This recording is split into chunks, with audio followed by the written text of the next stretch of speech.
All right, hello everyone. This week we are going to draw a picture of a cake, and the cake is going to have like a really big slice has been cut out of it, and then it's revealing the colors of the inside of the cake. I chose to make mine in rainbow colors in rainbow order, but that doesn't mean you have to choose the same colors. I have 7 layers on my cake. It doesn't mean yours has to have 7 layers. It could be like 3 larger layers and different colors or flavors. It doesn't have to be exactly like mine. And the main artistic thing I'm wanting you to learn from this is how you can give your art form, or give your drawings more specifically form. Form meaning it looks three-dimensional. With the way we have the kind of I call it a squished oval for our younger friends, where it looks like part of it is farther away and part of it is closer to you. You have where the piece of cake is cut out, you have the angles so it looks like it's coming out towards you. Same thing with the cake stand part. This looks closer to you than this part does. All of these things, and even a little bit of shading. I really didn't go too far in the shading because I was more focused on this. But all these things contribute and come together to give it form, to make it look more three-dimensional. And then for any of our younger friends that might be watching and creating, you have your Roy G. Biv, the orders of the color of the rainbow: red, orange, yellow, green, blue, indigo, violet. And this is not a true indigo, but it's hard to find a marker that is a true indigo unless you have like a really, really fancy marker set, which I guess I need to invest in. But you get the idea. A lot of times people just leave indigo out and do red, orange, yellow, green, blue, violet, and then you don't have to worry about that. So, and so that's basically it. You're going to need paper, pencil, Sharpie if you have it, and something to color with. I used Sharpie markers and pencil, of course, and I used a little bit of colored pencil to do some shading there. But like I said, it's just kind of like a little touch of shading, not much at all. But you could use anything you want to color with. And again, you can make changes to this. It doesn't have to look just like mine. So let's get your stuff together and let's start creating. Okay, so for the first step, we're going to fold our paper in half 2 times. Notice I have my paper going up and down where it's tall and skinny. And I'm going to fold it in half, top to bottom or bottom to top, depending on how you look at it. Line up the corners. Make a nice crease where it folds. Okay? And it's kind of like if you're making a card or a book. Keep it folded and fold it half again, going side to side or left to right. All right, again, make a nice crease. And then all you have to do is unfold it. And again, we want our paper going straight up and down where it's tall and skinny. And this will help us draw our cake, get it the right size and in the right place. Now we're going to start out by drawing what looks like a cylinder. And the cylinder is going to be higher on the page, leaving some empty space at the bottom because that's where our little cake stand is going to go on that the cake sits. So you're going to feel like you're making it kind of uneven because you will be. Okay. Now first I'm going to do some thinking and some planning before I actually start drawing. I know I want my cake to be about this wide. So I'm just putting some dots there so that I can see it and see if I like that. Is that how wide I want it? Do I need to make it wider? Do I need to make it skinnier? Or am I happy with it? I also need to think about where I want the actual cylinder, or not the cylinder, but the kind of oval to be. So I'm just kind of drawing with my imagination. And then I know I'm going to have some lines coming down past the fold just a little bit, and then a smile line. So let me start up here where I made these dots, and I'm going to make the squished oval, and I'm doing it light and sketchy. Artist draw light and sketchy, because it makes it easier to make any changes they might need to make. Like that might come up too high, maybe not. And see how I can just erase that little bit? No problem. And so it makes it easier to make changes. And so I have what looks like a squished little oval. Okay, now I know that my cake is going to come down. It's going to be a straight line coming down. So I'm just doing some light, sketchy lines. And I'm looking at it because that looks a little crooked. It needs to come over this way a little bit. This one comes in a little bit over here, so I'm going to bring that down. And again, that way I can change what I want to change. That's why artists draw light and sketchy. And then I'm going to do the bottom of the cake. The bottom of the cake is going to be a smile line. And there I have my basic shape of my cake. And it is a cylinder, kind of like a can or a cup. But we're obviously going to turn it into a cake. And it's looking pretty good so far, if I do say so myself. All right. So now we are going to draw the lines that are going to show where you're going to cut a piece out of the cake. So first I'm going to come up here to where my squished oval is. Okay. And notice I have the fold that is right here inside the squished oval. I'm going to find the exact middle of that little line, or as kind of exact as I can get. And I am going to look at this curved line and find the middle. And then I'm going to look at this curved line and find the middle. And then, and you could even use a ruler for this if you want, but I'm going to just sketch it. So I got a straight line. Then I'm going to turn the paper because I'm left-handed.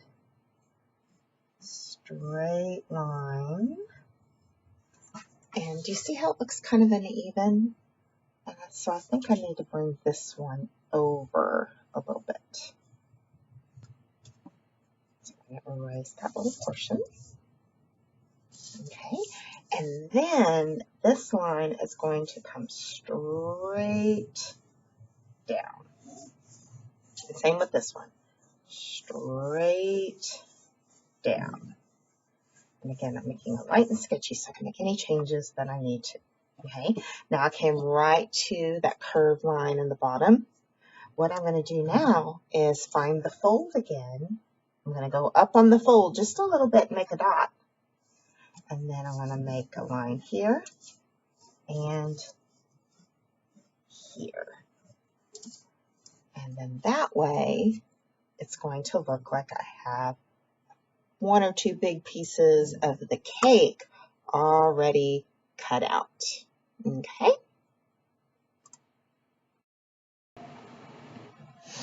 Okay, so now notice where I have this line here where I drew that original squished oval. And then I have the line here from where I drew, up a little bit, where I drew the bottom of the cake. I want to erase both of those. So I'm erasing it right here. And I'm erasing this one here. Everything else I'll keep there. All right.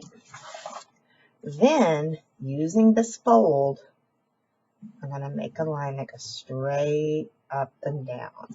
So it goes from where that point meets to this one. And it stays right on that fold. It doesn't stray from the fold at all. Now, hopefully you're starting to see how it looks like a cake that someone's been cutting into. Next, we're going to draw the little plate or cake stand that it's sitting on. At first, it's going to look like a plate. It's going to be another kind of squished oval. It's going to come out from behind, and it comes out and around, and again, draw sketchy so you can make changes as many times as you need to until you're happy with it. So there's my little kind of plate that it's going to be on. Then I'm going to draw another line right under it. This is like the thickness of the cake stand. And this bottom line is just going to kind of come up here and just kind of disappear around the edge. And when I Sharpie it, oh, I need to go to lunch duty, but real quick, when I Sharpie it, it'll be real crisp lines like that, and it'll look nicer. And then we'll have a curved line here. Use the fold to make it centered. And then I will have the bottom of the cake stand that it is sitting on. And again, make it light and sketchy so you can change it as many times as you need to. Okay, I'm going to have to do a little bit of fine tuning, but I need to go do lunch duty, so I will be right back. Okay, so now I want to split up the cake into cake layers, and I'm wanting to make it a rainbow cake and to have the Roy G. Biv colors. So I need to try to make it exactly 6 or 7 stripes. If you're not wanting yours to necessarily be a rainbow, like if you're just wanting it to be strawberry or chocolate or what have you, then the number won't be quite so important. So I'm going to try to just kind of eyeball it. That means I'm just looking at it and I'm trying to just kind of do it on my own without measuring it. And I'm going to make a dot where each set of lines are going to be. So like it'll be 1, because that's where the first layer will be. And then 2, 3, 4, 5, 6, and 7. So let's see if that works out.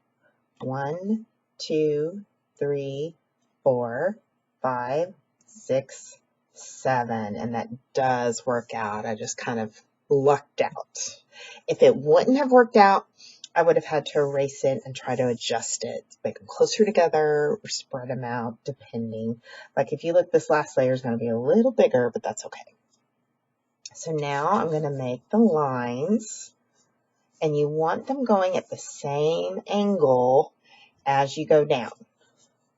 You don't want to change it up or it won't look right, because them going at an angle is what's going to give you that 3-dimensional look or that form. Now again, I'm changing the angle of my paper a little bit because I'm left-handed, and it's where the camera is. It's kind of at an awkward angle. Luckily, you're not recording yourself while you draw, so you don't have to worry about that part. All right, and now I have my 7 layers. The outside of my cake stand. The bottom of my cake stand goes off the paper a little bit, but that's actually a good thing. That kind of helps your paper look a little more interesting. And now let's add a little decoration to it. We're going to add what looks kind of like little Hershey Kisses. It's like little drops of chocolate. It could just be icing. It doesn't necessarily have to be chocolate. It could be whatever you want it to be. Or you may have an entirely different idea. Maybe you want like roses on your cake. Like my mom's birthday was just last week, and she had these beautiful pink roses on her cake. Or maybe you want to write happy birthday on it. Whatever you choose. So I've got little dollops of icing, and I'll probably do like that white, maybe pink icing on the outside, rainbow on the inside. Not sure what color I'll make these. I'll have to think about it. And then I'll have the cake stand and my background. Now, one last little thing I want to add is right here where the cake stand is, I want to make a line that goes across, but not through my cake stand, and that is the table. You can't really see that very well. Let me move that up. I apologize. I'm talking about this line right here, because that is the edge of the table my cake is sitting on, or maybe the countertop. So everything from this line up will be the wall, and everything from this line down is the table. Okay? Now you should know at this point what the next step is, and it is Sharpie. Okay, so I have my Sharpie, and I am going to Sharpie over everything I just drew. And I tell you guys this every week, but for my virtual friends, if you don't have a Sharpie at home, you could use a pen, a pencil, a crayon, a regular marker. The idea is just to make it nice and bold. And see how I messed up that line right there? That's going to come back to bite me a little bit. But I'm not going to freak out over it. I'm not going to cry. I'm not going to get upset. I'm not even going to start over. I'm just going to do what I can to try and make it work and not lose too much sleep over it. All right, so now I have the layers of my cake. I'm going to go ahead and Sharpie it where I want it to be. And I'm going to trace it here, here. And then you have the sides of your cake that come up. All right, and I'm going to go ahead and fast forward to finish my Sharpie. You can hit pause to finish your Sharpie, and don't forget the erasing step. It's always important. Okay, so I just finished Sharpieing and erasing, and I did fix that little line where I messed up the angle right here. The angle was coming down this way a little too much. Normally I would say don't worry about it, just keep it and move on. But especially since the purpose of this, drawing this cake and this lesson is to show how you can show form or make it look three-dimensional. And that line kind of messes that whole thing up. So what I did is I used something called whiteout. That's something that grown-ups have most of the time. And I put a little bit of white right on top of it. It's like a little bottle. It has a little kind of sponge brush inside it. And you can just, it's almost like painting. Put it on there. And then you have to let it dry. You have to leave it alone and let it dry. And then it just kind of helps cover up your mistakes. It won't look quite the same when you color it. So what I'm probably going to do to remedy that is I'm probably going to let my cake stand be white. And then that'll solve that problem for me. All right, now for the layers of our cake. I am doing Roy G. Biv, red, orange, yellow, green, blue, violet. So I'm getting my little markers here together. And my blue seems to be missing. That's interesting. But I'm going to have red, orange, yellow, green, blue, violet. And I did 7, didn't I? 1, 2, 3, 4, 5, 6, 7. So that means when I find my blue, what is the other color I need? Oh, found my blue.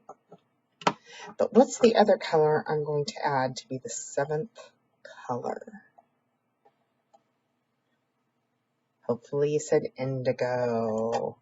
So I'm going to squeeze that little indigo. Now, indigo is kind of a strange color. It's kind of in between blue and purple. Sometimes you see people, they'll do these two different blues, basically. Sometimes they'll do it like this. Sometimes they'll do it like this. But either way, it's okay. You don't see indigo a lot in crayons and markers because it's kind of a hard color to capture.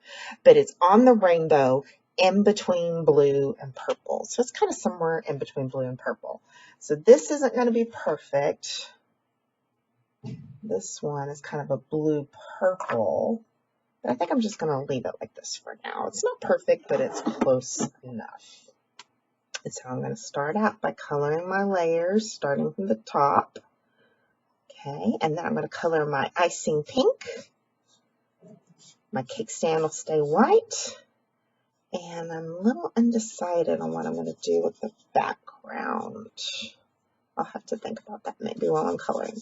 So I'm going to fast forward to finish coloring.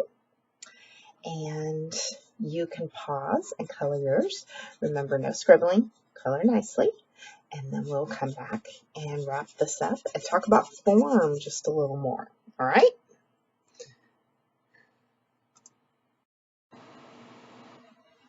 Okay, and now it is colored. You can see I did leave the cake stand white. I chose to make my table green, and the background is actually supposed to be purple, but it came out a lot darker than I thought it would, but that's okay. On the camera it looks blue, but in real life it looks purple. And then of course I have my rainbow cake with my pink icing, and that's basically it. And the main thing I want you to take away from this is how you can make something look three-dimensional. These lines that come in at an angle and make it appear that it is coming out at you, that does a lot to make it have more form. Also, when you have things like this, where it looks like part of it is further away, part of it is closer to you. You can even do some shading to add more form. Those are all things to help it look a little more three-dimensional. I didn't do a whole lot of shading there,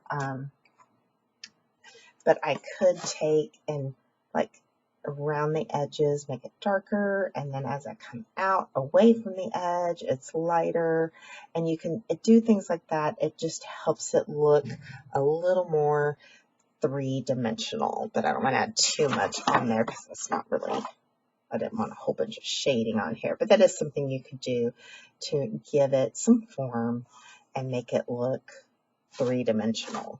Okay, and then of course for any of our younger friends, you have your Roy G. Biv, red, orange, yellow, green, blue, indigo, violet.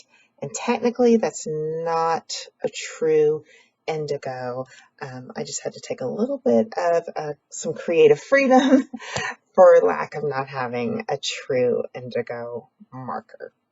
And so that is basically it. I hope you enjoyed working on that and creating this. I can't wait to see yours, and I will see you next week.